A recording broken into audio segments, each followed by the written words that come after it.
This is not a press conference to deny the lies in Jasmine Crockett's so-called dossier, J.D. Vance announced, his voice echoing through the hallowed halls of the Library of Congress. This is a masterclass, a lesson for the nation in how a political arsonist builds a fire, and how we, with the cool water of truth, put it out for good. A deceptive quiet had settled over Washington. For Vice President J.D. Vance and his wife, Usha, the silence from their tormentor, Jasmine Crockett, felt less like peace and more like the eerie calm in the eye of a hurricane. Crockett was a political pariah, a disgraced outcast facing a mountain of legal trouble, but her obsession was a fire that refused to die, and she was about to make one last, desperate attempt to burn everything down. Her final weapon was a dossier.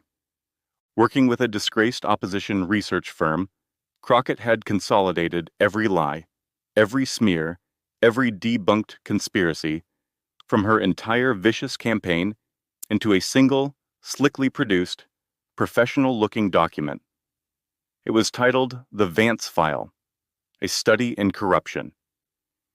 It was a masterpiece of slander, weaving together the forged citizenship documents, the paid witnesses' testimony, the fabricated psychological reports, and the racist insults into a grand, unified theory of a family built on deceit.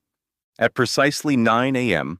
on a Tuesday morning, the dossier was leaked simultaneously to every major news outlet in the country.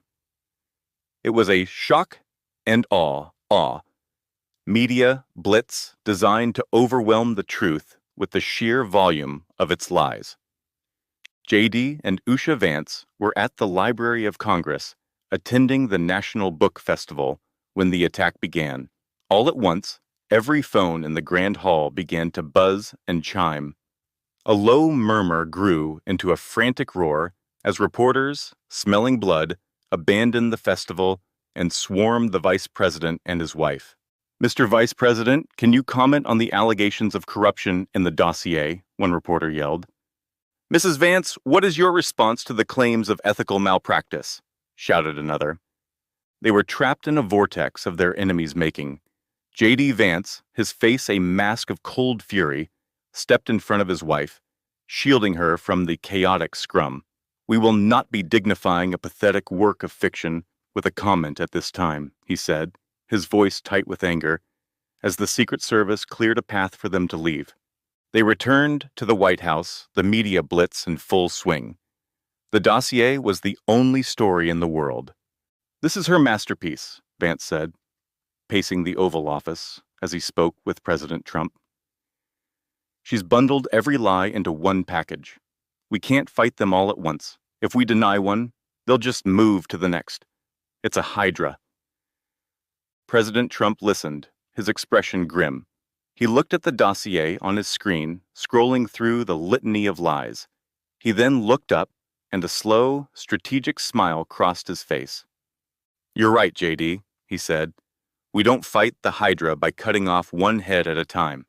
We fight it by exposing the fact that the entire monster is a cheap puppet, and we show the world the pathetic puppeteer pulling the strings." He stood up, his demeanor shifting from anger to that of a general commanding a battlefield. "This will be our masterclass. A new kind of political defense. We will not be reactive. We will be proactive. We will not just deny her lies. We will deconstruct them. We will prosecute them, and we will humiliate her with them." He laid out the plan, a three-pronged assault on Crockett's fortress of lies. Phase 1. The legal wall. Usha Vance, the brilliant legal mind, immediately went to work with the White House counsel. Within 2 hours, every news organization that was reporting the dossier's contents as credible had received a formal cease and desist letter. The letters didn't just threaten defamation. They methodically detailed every previously debunked lie, citing the court transcripts, the forensic reports, and the public retractions, putting the media on notice that they were now knowingly spreading malicious falsehoods.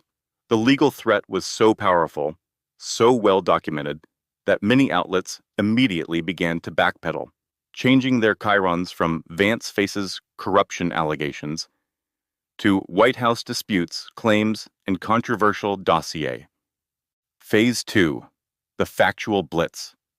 Simultaneously, the White House press office released a comprehensive document to the entire press corps titled Anatomy of a Smear. It was a point-by-point, systematic takedown of every single claim in Crockett's dossier. For every lie, it provided the corresponding, undeniable truth, complete with hyperlinks to the source evidence. It was an overwhelming, irrefutable storm of facts that gave every honest journalist in the country the ammunition they needed to see the dossier for what it was, a work of fiction. Phase 3. The Public Masterclass. This was the final, devastating blow. The press secretary announced that Vice President J.D. Vance, introduced by the president, would deliver a special address that evening, not from the White House, but from the Great Hall of the Library of Congress, the very place where the attack had begun. That evening, the nation watched. President Trump strode to the podium set up amidst the towering shelves of books. "We are here tonight in this great cathedral of knowledge for a specific reason," he began, "because today we witnessed an attack not just on a family, but on the very idea of truth. And there is no better place to defend the truth than here, surrounded by the wisdom of the ages. It is my honor to introduce a man of great courage and integrity, the Vice President of the United States, J.D. Vance." Vance walked to the podium, his wife Usha watching from the front row, her face filled with pride. "This is not a press conference to deny the lies in Jasmine Crockett's so-called dossier," Vance announced, his voice echoing through the hallowed halls. "This is a masterclass, a lesson for the nation in how a political arsonist builds a fire, and how we, with the cool water of truth, put it out for good." He didn't yell. He didn't show anger. He spoke with the calm, precise authority of a professor deconstructing a failed theory. "The methodology of the smear is always the same," he explained, as charts appeared on the screens beside him. "Step 1. The kernel of falsehood. You take a real event, a clerical error, on a decades-old document, and you build a mountain of lies upon it. You present it as a shocking discovery. Step 2. The paid witness. When your first lie is exposed, you find a disgruntled individual with a grudge, you pay them for their testimony, and you present them as a courageous whistleblower. Step 3. The escalation. When your witness is proven to be a perjurer, you abandon all pretense of fact and you attack the family. You go after their children. You desecrate the memory of their dead.